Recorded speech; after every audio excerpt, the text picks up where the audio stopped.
வணக்கம். மகா தாட்ஸ் சேனலுக்காக நான் மகாதேவன்.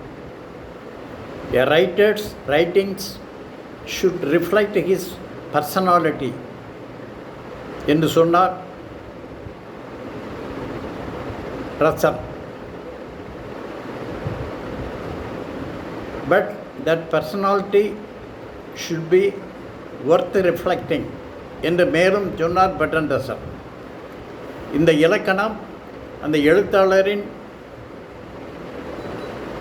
மேடை பேச்சுகளுக்கும் பொருந்தும். ரசலை பொறுத்தவரை அவரது படைப்புகளிலிருந்து அவருடைய சிந்தனை தரத்தை நாம் புரிந்து கொள்ள முடியும். ஒருமுறை சொன்னார், A philosopher who is ignorant of modern mathematics is stupid என்று சொன்னார். நவீன கணிதத்தை புரிந்து கொள்ள இயலாத ஒரு தத்துவ ஞானி என்பவர் ஒரு முட்டாள் என்று சொன்னார். ரசலை பொறுத்தவரை அவர் ஒரு கணித மேதை. நவீன கணிதத்தில் பல படைப்புகளை தந்தவர்.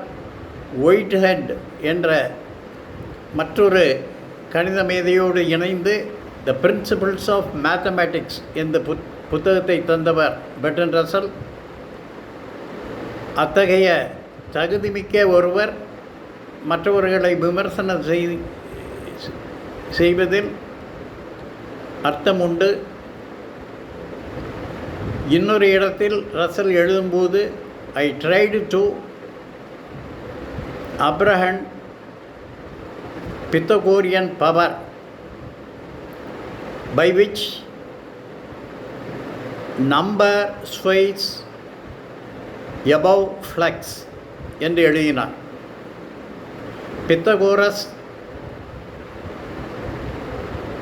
பல கணித சூத்திரங்களை தந்து உலக புகழ் பெற்ற கணித மேதை.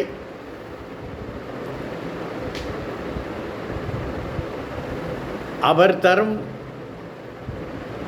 கணித எண் சூத்திரங்கள் மிக்க ஆற்றல் மிக்கவை. இயற்கை சக்திகளில் ஆளுமை செலுத்த அந்த கணித சூத்திரங்கள்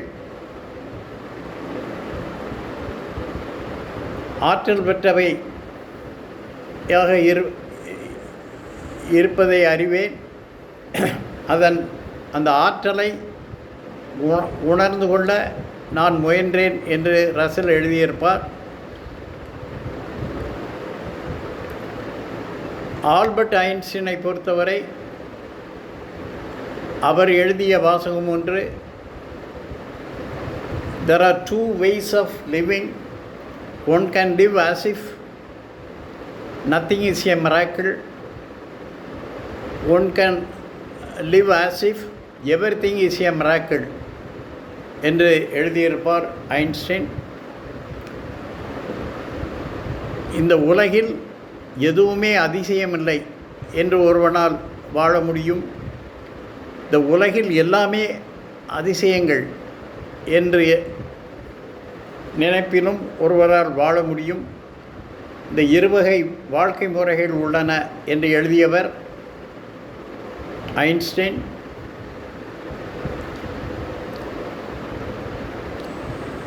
நம்மை பொறுத்தவரை அதிசயங்களில்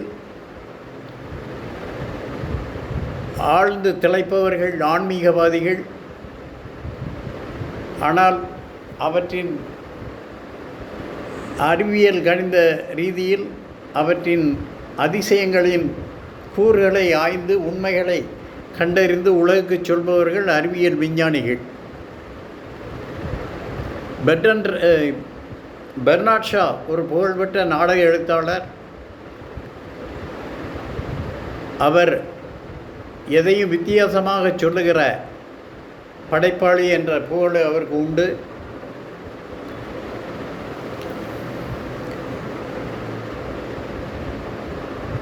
தவறுகளை செய்கிற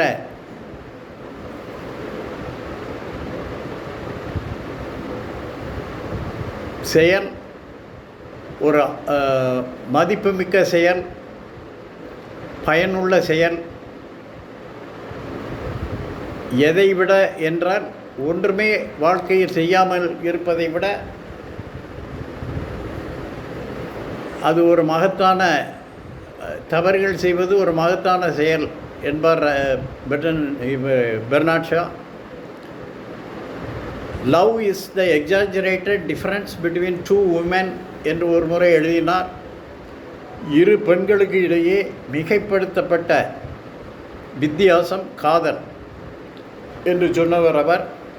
ஆஸ்கார் வைல்ட் என்று ஒரு ஆங்கில எழுத்தாளர் உண்டு, உலக புகழ் பெற்றவர். I can resist everything accept temptation என்று ஒரு முறை எழுதினார். சபலம் ஒன்றை தவிர எல்லாவற்றையும் என்னால் அடக்க முடியும் என்று சொன்னவர் அவர். ஜெயகாந்தன் ஒரு விழாவிலே பேசும்போது சொன்னார், வழக்கமாக எனக்கு ஒரு தலைப்பை தந்து பேசச் சொல்வார்கள். இப்போது எனக்கு தலைப்பு எதுவும் தரப்படவில்லை. அதனால் நான் என்னை பற்றி பேசப் போகிறேன். நான் ஜெயகாந்தனை பற்றி பேசப் போகிறேன். ஜெயகாந்தன் ஒரு தனி மனிதன் என்ற பொருளில் அல்ல, ஜெயகாந்தன் ஒரு மனிதன் என்ற அளவில் பேசப் போகிறேன். நான் எழுதுகிற விஷயங்களெல்லாம் ஒன்றுதான், கொடுக்கிற தலைப்புகள் தான் வேறு. அக்கினி பிரவேசம் என்று நான் எழுதிய புத்தகத்தை குப்பை என்று தூக்கி எறிந்தவர்கள் அதற்கு சில நேரங்களில் சில மனிதர்கள் என்று தலைப்பை மாற்றிய போது சாகித்ய அகாடமி தந்தார்கள். எனது உள்ளுக்குள் ஒரு நாண் இருக்கிறது. அந்த நாணை நான் பூஜிக்கிறேன். அதற்கு அவார்டுகளும் ரிவார்டுகளும் தேவையில்லை. உங்களுக்குள்ளும் ஒரு நாண் இருக்கிறது. அதனோடு பேச நீங்கள் மறுக்கிறீர்கள். நான் அதிகம் படிப்பதில்லை, இந்த உலகை பார்க்கிறேன், பார்த்துவிட்டு எனது நானோடு பேசுகிறேன் என்று சொன்னார் ஜெயகாந்தன். இன்னொரு முறை அவர் எழுதினார், இந்த உலகம் பொய்யென்றால், மாயை என்றால், சூன்யம் என்றால், இந்த பொய்தான், மாயைதான், சூன்யம்தான் உண்மை என்று எழுதினார்.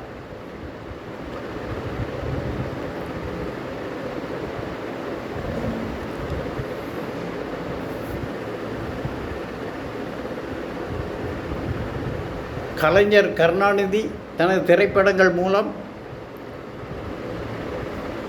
தனது சிந்தனை ஓட்டத்தை வெளிப்படுத்தியவர். மனோகராவில் பரசுராமன் ஒரு அவதாரம், மனோகரன் மனிதன் என்று எழுதியிருப்பார். தன்னை ஒரு சாதாரண மனிதன் என்று குறியீட்டு சொல்லாக அந்த வசனத்தை எடுத்துக்கொள்ளலாம். அந்த திரைப்படத்தில் அரசவை காட்சியில் சங்கிலியால் பிணைக்கப்பட்டு மனோகரன் இழுத்து வரப்படுவான். அப்பொழுது ஒரு 10 நிமிட நேர வசனம், திரைவசனம் கலைஞர் எழுதியது, உலக புகழ் பெற்றது. அப்படி ஒரு திரை வசனத்தை ஒரு வசனத்தால் எழுத முடியுமா என்று உலகை திகைத்து வைத்த காட்சி அது. அதே காட்சியில் அந்த வசனத்தை நடிகர் திலகம் சிவாஜி பேசி நடித்திருப்பார். அப்படி ஒரு நடிப்பை இன்னொரு நடிகன் உலகில் தர முடியுமா என்று உலகை அதிசயிக்க வைத்தவர் சிவாஜி கணேசன். இப்படி ஒரு திரைப்படத்தின் ஒற்றை காட்சி உலகின் ஈடு இல்லாத ஒரு திரைவசன கர்த்தாவையும் ஒரு நடிகரையும் ஒரே காட்சியில் இணைத்த திரைப்படம் அது. இது ஒரு உலக அதிசயம். கலைஞர் போல அத்தனை பெருமைமிக்க வசனத்தை இன்னொரு திரைவசனகர்த்தா எழுதியதில்லை. சிவாஜி கணேசன் போல அத்தனை சிறப்பான நடிப்பை இன்னொரு நடிகன் உலகில் தந்ததில்லை. உலக நாடக மேதை ஷேக்ஸ்பியர் என்ற புகழ்பெற்ற எழுத்தாளர். அவர் பல முக்கிய நாடகங்களை எழுதி அகில புகழ் பெற்றவர். அவரின் ஒத்தொல்லோ நாடகத்தில் கிளைமேக்ஸ் காட்சியில் கதாநாயகி டெஸ்டிமோனாவை ஒத்தல்லோ சந்தேகத்தின் அடிப்படையில் கொல்லும் காட்சி இடம்பெறும். கொல்வதற்கு முன் ஒத்தல்லோ சோகத்தின் விளிம்பில் நின்று வசனங்கள் பேசுவார். அந்த காட்சி வசனம் கூட மனோகராவின் 10 நிமிட காட்சிக்கு இணையானது என்று சொல்ல முடியாது. மேலை நாட்டு இலக்கிய விமர்சகர்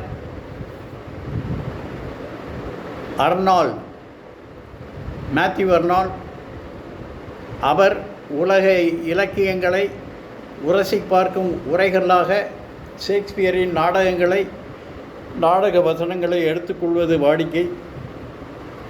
நாமும் ஷேக்ஸ்பியரின் கிளைமேக்ஸ் காட்சிகளை எடுத்து மனோகராவின் 10 நிமிட காட்சியோடு ஒப்பிட்டால் இந்த வசனமே சிறப்பாக இருக்கும் என்று கூறலாம். அந்த அளவுக்கு உலக புகழ் திரை வசனகர்த்தாவாக தன்னை நிரூபித்தவர் கலைஞர்.